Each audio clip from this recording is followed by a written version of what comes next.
You're not designing your kitchen. You're just copying a Pinterest board that was never built for your life. We spend anywhere from 5 to 15 lakhs on a dream, yet the data is brutal. Most Indian kitchens start showing terminal signs of failure within just 24 months. Why? Because we're optimizing for a 2-second photo and not a 16-hour reality. If the money is there, why does it still feel darker and more cramped after renovation? Why are we still dealing with termites and swelling in premium kitchens? And why does something that looked so perfect online feel completely impractical in everyday use? I'm Nikhil Sardana, and since 2011, I've been designing and delivering kitchens, wardrobes, and bathroom vanities for some of the finest homes across India. With my expertise, I help you choose the right layout, materials, and assist in intelligent planning so your space works effortlessly for years. Today, we are breaking this Pinterest trap. Let's dive into the questionnaire with Nikhil Sardana. Kitchens face dampness, leaks, and pests, which is very common. Correct. What must people do to make their kitchens last longer and for them to be more hygienic? So never compromise on the quality of the ply you use while you're building a kitchen.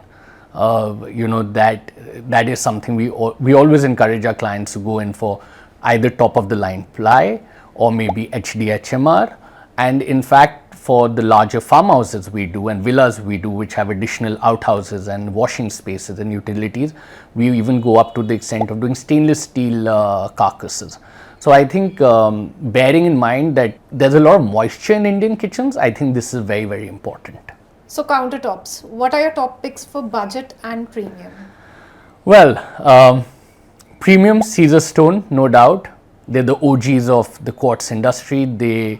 It's imported from Israel. I've not seen a better quartz material on the global stage as well. So I think Caesar stone for sure. I think my personal opinion, but I would rather go for a granite than a compromised quartz just because of pricing. Yeah. So maybe my next bet would be something like a Terra, which is available in India, which is also a great material to work with, but otherwise it's granite. Shutters, what finishes work best for durability and easy maintenance?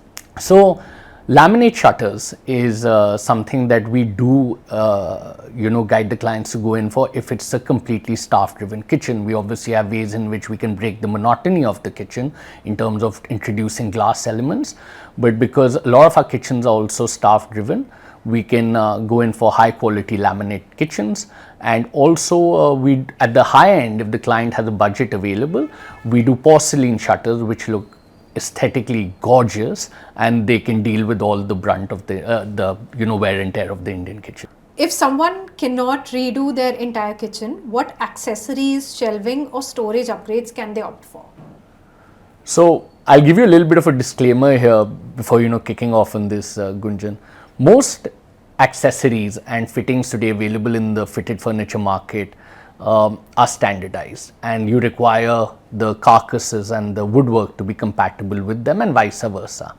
So usually we recommend our clients to get hold of a local carpenter and kind of give their kitchen a facelift, because not much can be done beyond a point. That's the renovation market primarily is dominated by petty contractors and local carpenters, and we can obviously always assist in giving direction, but that's a different segment altogether. But any accessories that might be compatible with, say? Well, I think appliance upgrade is something which would be the easiest thing to do. So yeah. Appliance upgrades would be the easiest thing to do. If you're lucky and your carcasses are in good condition, maybe fitting here and there, but appliances or maybe the front shutters. So that's about it. Sinks. Now when we talk about sinks, they are usually very loud and Correct. Very poorly designed. Correct. So what pointers should people keep in mind while getting their sinks executed? Alright, so two things. We usually visually we don't want the sinks in line from a common area. The sinks that are available in the market today, a lot of the quality brands have a variant where you have these dampening pads that come at the bottom that really help in what they call noise reduction. So those are the models that one can choose, I think. Chimneys, exhaust and ventilation. What are non-negotiables for a good kitchen environment? All are non-negotiable. So a lot of people make this error that they substitute, an exhaust fan for a chimney and a chimney for an exhaust fan, but that's not the case. Each has its own, function. The chimney in itself is the ventilation that the chimney provides you is at the time of cooking. It's not supposed to give you ventilation for the entire room. The ventilation that the exhaust gives you is primarily for the complete room and when the cooking is not happening. So it's not a substitute for each other. And good ventilation is always required because there are odors and fragrances in the kitchen and you generally want good lighting and good ventilation. Storage planning. How do you ensure space is used well, especially in compact kitchen? Very interesting question. So what usually tends to happen is that when you have a compact kitchen, the client is also striving to maximize storage. So one is, I think, to chart out for the client that what is realistically possible. I think overcommitting or to a client on how much storage is available, it can be generated, is an error a lot of people make. But even though people, when they make their new kitchens, they want brand new accessories, it's not necessary that every cabinet or every corner needs to be accessorized. For example, हर कोनों में आपको नहीं ज़रूरी कि आप एक corner accessory डाल रहे हो. You can put shelves somewhere, you can put corners somewhere, because the accessory is convenient, but it may not be the most, it may not maximize your storage the most. So I think finding that balance is very important, and it also allows you to kind of optimize your costing. Yeah. Where should people spend and where they can save in kitchens without regret? So I think point of failure, Gunjan, is usually the hardware. So we always encourage our clients to go in for good hardware. That's somewhere that's I think that's a principal call that we take when we do all our projects. Core material is very important. If you put a gun to my head and you say you need to save cost, I think I would probably do that in the countertop. Don't spend lakhs on the countertop from a quartz brand or top of the line brand. Go in for a traditional granite. But I think that's how I would do it, rather than compromise on the millwork or the or the hardware itself. What's trending right now in high-end kitchens? Finishes, layouts and must-have features that you've noticed in the market right now? So I think when we do show kitchens, teppanyakis, barbecues, inbuilt refrigerators, top-of-the-line wine chillers, you've got the snazziest of appliances today, and everyone wants Instagrammable kitchens, Pinterest looking kitchens, and I think they play a big role in not only uplifting the look of the kitchen, but also providing that lux factor to the kitchen. In terms of shutters, it's stone shutters that we do. Stone shutters are in, and they give this very nice rustic feel, and also they're very, very durable. So I think these are the trends which we're looking at right now. Right. And anything specific to the layouts? Have you noticed any trends? Well, I think in terms of layouts and design, I think glass is something clients are so much more open to now using in their kitchen, whether it's fluted or lacquered, and there is a huge variety of pattern glasses that are coming, which are really being used to do a top of the line kitchen. In terms of layout, I think a lot of clients, especially who have bungalows and villas and farmhouses, they're very, very open to having open kitchens, which I think was a thought that, I think clients were a little reserved towards that concept about a decade ago. Wardrobe planning is always a pain point for couples and families. Correct. What are 2 or 3 golden rules for long-term wardrobe design? So very interesting question there. When we sit down with the client, we first understand what the family structure is, how many rooms there are. But a couple of things we always bear in mind is that you may be making a home today, but you need to ensure that it's future proof. So let's say 5 years down the line, one of your children is going to get married, or your son is going to get married. So it's important to plan that room in a way that a couple is going to live in it and not only him. So just giving you a small example. So I think that's something, these are inputs that we start taking from the client at the designing stage.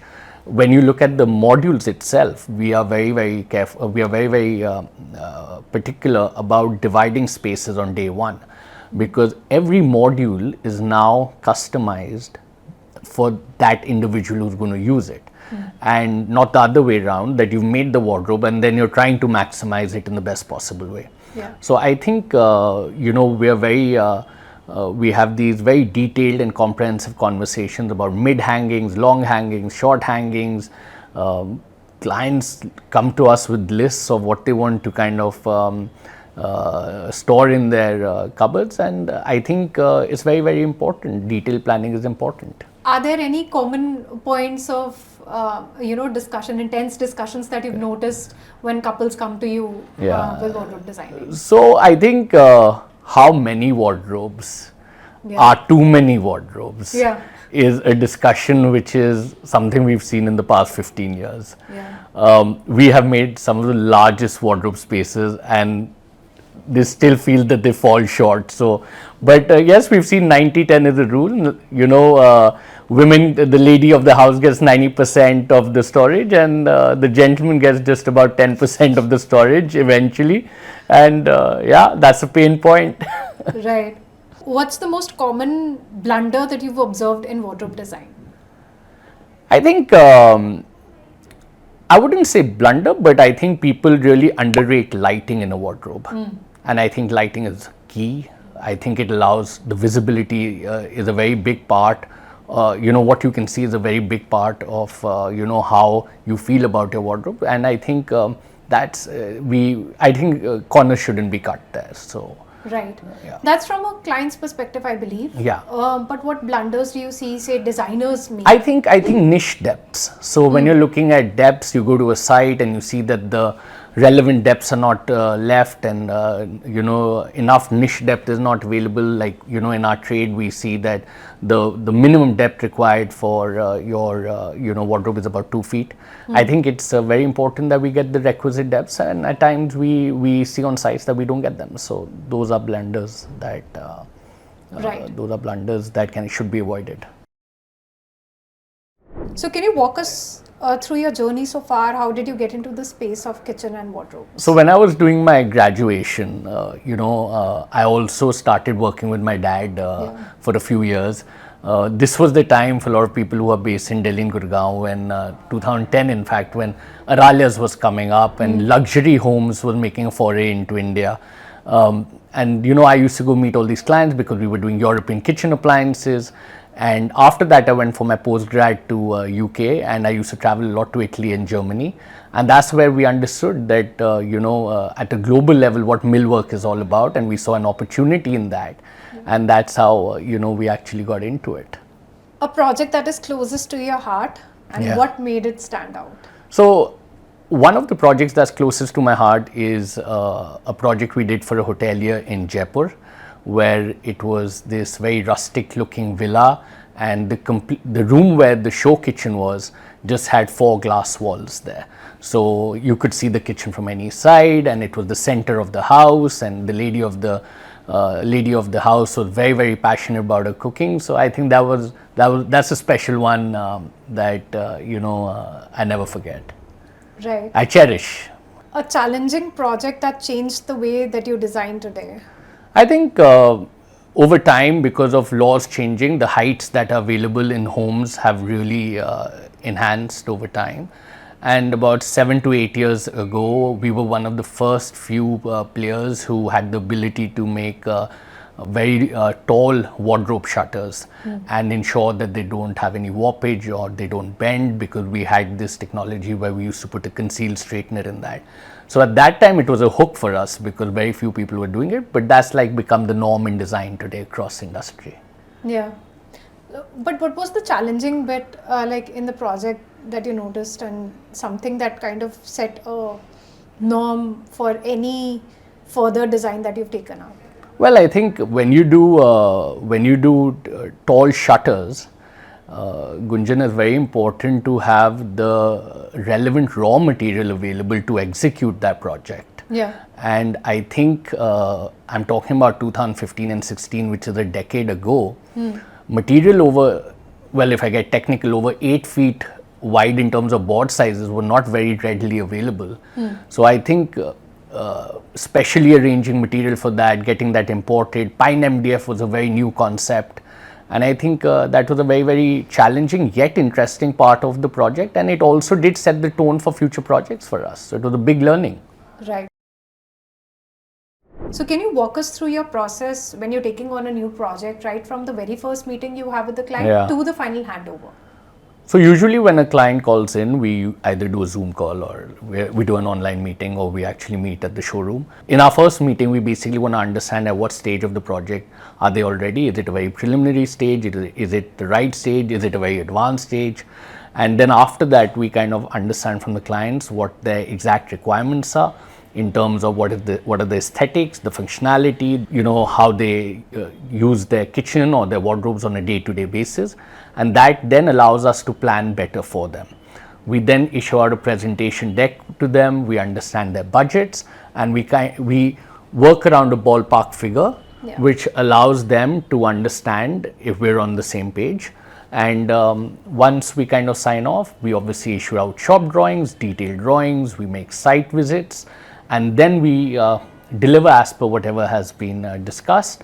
And after, it really doesn't stop just at delivery, and then you have execution, and after that servicing the products over the next few years.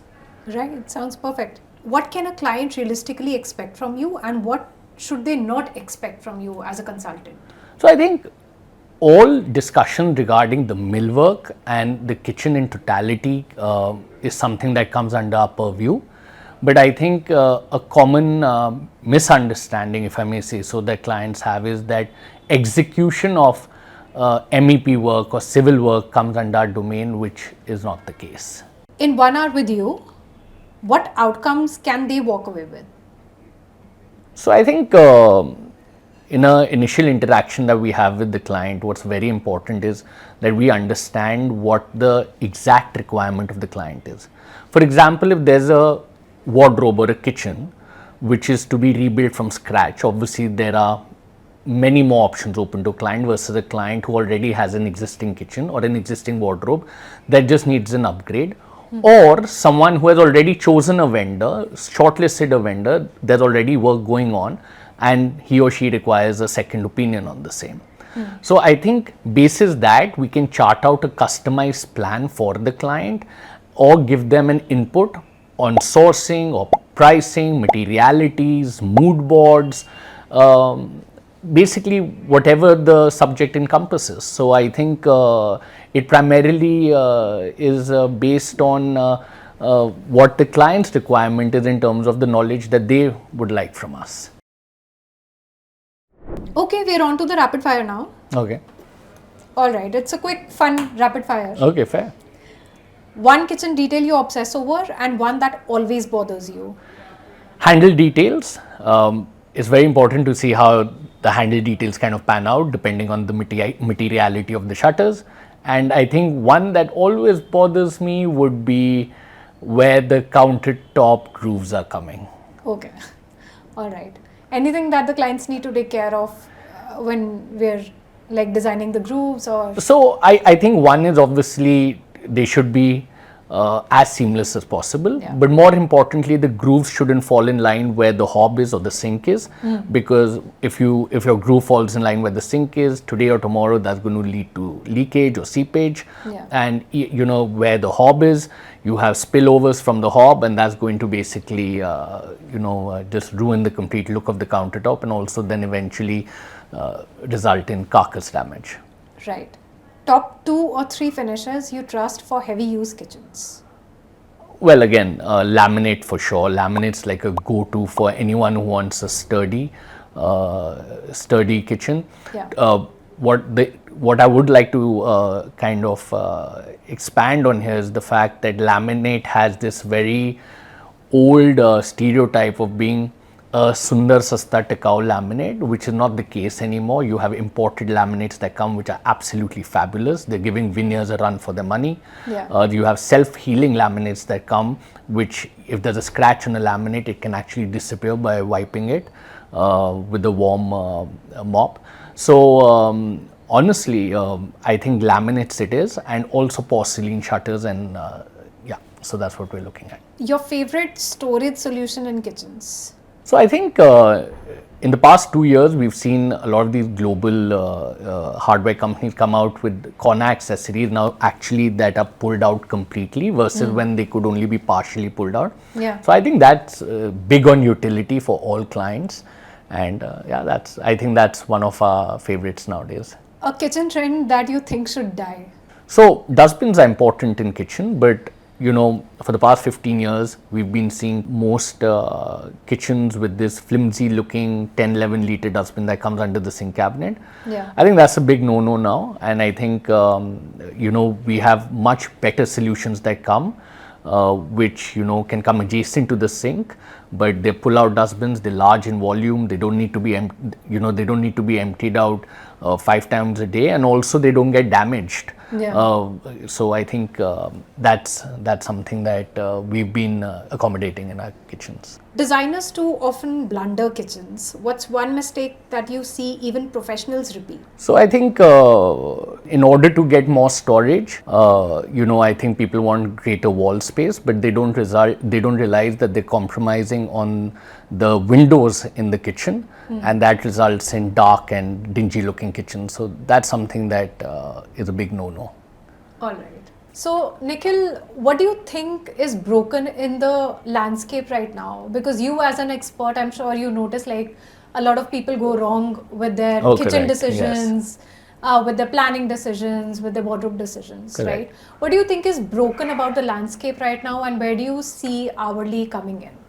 So I think when you look at wardrobes and kitchen fitted furniture in particular, I think these are hyper customized products, and which you know, really have to be thought through completely, and you do need expert advice on them. And I think hourly really provides that platform which is a click away, in which, you know, a prospective client can just kind of connect with you and get the answer to all their doubts, queries, questions, and I don't think anything like that is available right now in the market. Whether you're doing a full renovation or just smart upgrades, I'll show you how to invest wisely so your home is not just designed for looks, but engineered for how you actually live. Find me on Hourly.